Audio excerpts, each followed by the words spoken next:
Özünü bəxtəvər göstərən qadın. Gözünün içində qəm var, kədər var. Danışıb gülürsən təbəssümündə, ürəyi dağlayan acı qəhər var. Üzünə yazılıb çəkdiyin əzab. Gözündən tökülüb qüssə, istirab. Gizlədib boya ilə ağaran saçın, söylə, nə çəkmirsən sevgisiz qadın.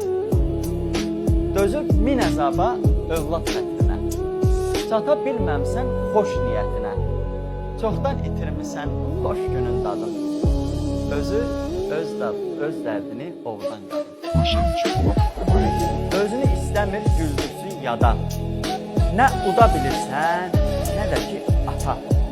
Hər dərdi o içinə ata-ata, boşuna ömrünü sedən qadın.